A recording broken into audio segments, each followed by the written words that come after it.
most unnatural reaction to get on the throttle when you think you're out of control, you want to stop the car, you want to go for the brakes, and it can be the worst thing you can do. Absolutely.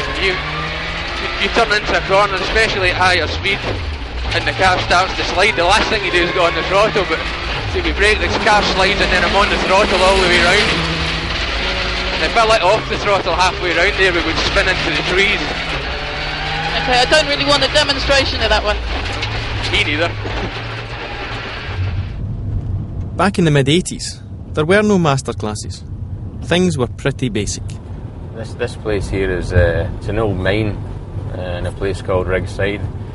A school friend of mine, Sandy Mitchell, and I used to come up here with old cars. He had an old Mini. I think I actually had my first roll up here as well. That was the first my crash. Plenty more after that, a lot quicker as well.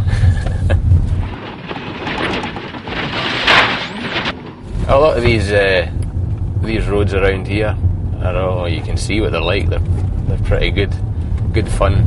I've visited a few of these grass verges over the years.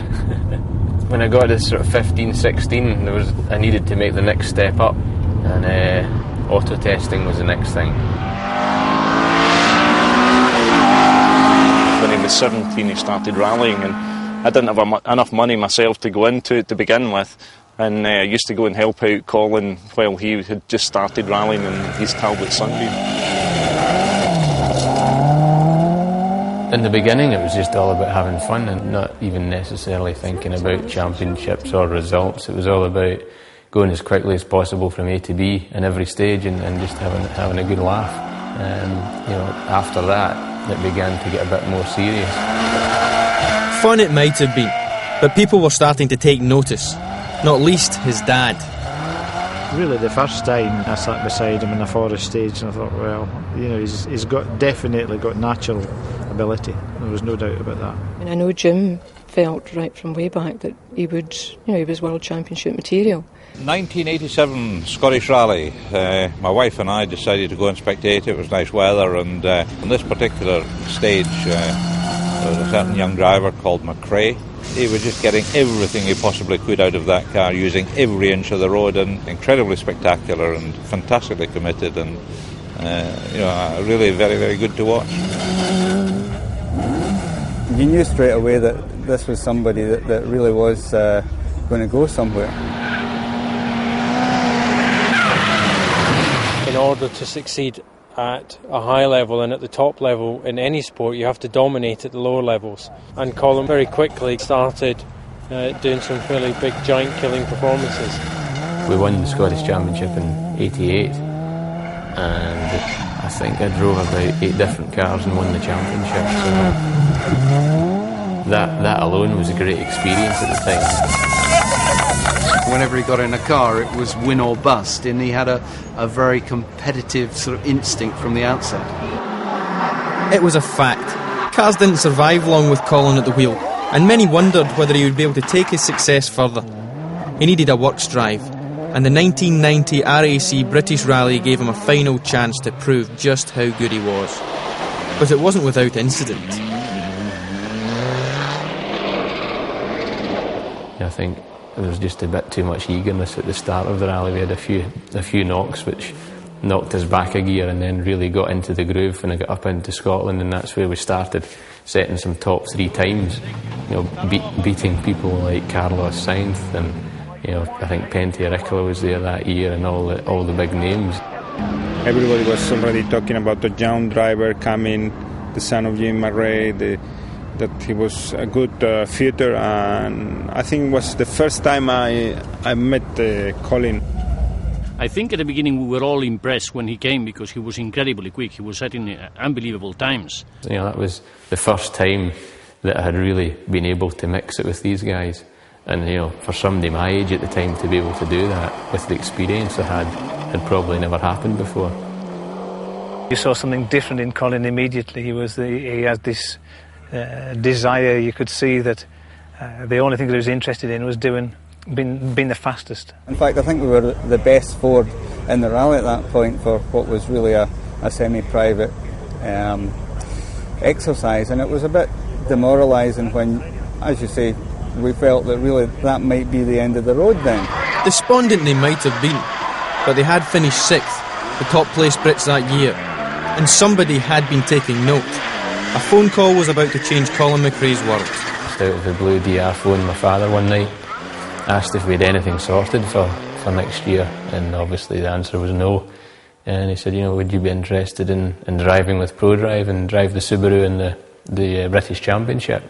So I didn't have to think about it for too long. I take my hat off to David. He phoned up and he says, look, he says, let's do it. And he says, with what you can bring in, he says, I'll cover it. And he says, we'll go for it. And that was it.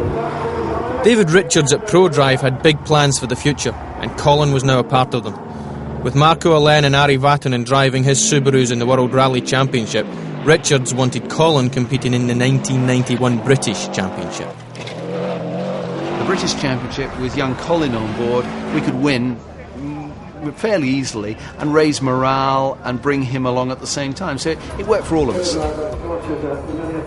The only thing we knew for sure is that he was going to be fast, but we never knew how long it was going to last. We never knew what trip he was going to get up to next. There were a few ups and downs that year, the first year, but generally we were quicker than everyone else. We won some rallies that year and won the championship. The winner is the 1991 BIF second riding rally. Okay, driving through the stages, a few techniques we used, and everybody's heard of a handbrake turn, which we use in a very tight corner, normally a hairpin, which is just up here.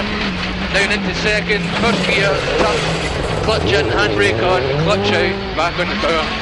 Sounds very simple. It takes about half a second to do all of that stuff. It takes longer to talk about it than it does to do it.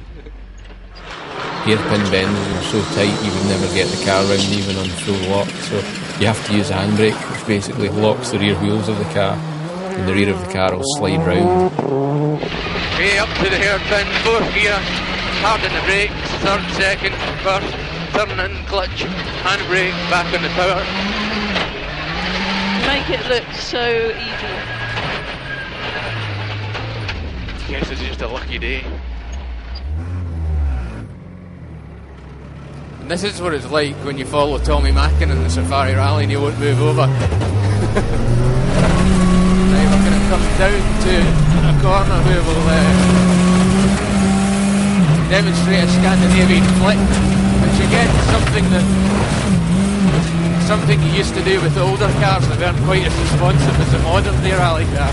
So it's not as relevant now as it was? Not as relevant, but we still use it a bit. You throw the car in the opposite direction to the corner, just here. So we look like we're going over there? We're going to go over the bank and then we turn into the corner. It feels not as fast when you do that. It felt like you would lose time. Generally we'd lose time now because the brakes and the transmission and the whole car responds so well now to driver input, you don't have to throw the car around as much. So still the smoother you can go, the faster you go. Yeah, exactly. Having won the British Championship, Colin was on a roll. He had cash, credibility, and he was learning a few lessons from his teammate and boyhood hero. Thank you, chauffeur. Somebody who is talented, gifted, you can't teach him a lot because he has got that natural thing within himself. So let's face it, the only thing I could probably teach to Colin was that when we went to a really poshy fish restaurant in a Côte d'Azur, south of France, so I told him, Colin, well, this is a place you get, your buttons right and get, you leave your shorts behind now and you don't order hamburger here. But ProDrive wanted more than a smart dresser with a sophisticated palate.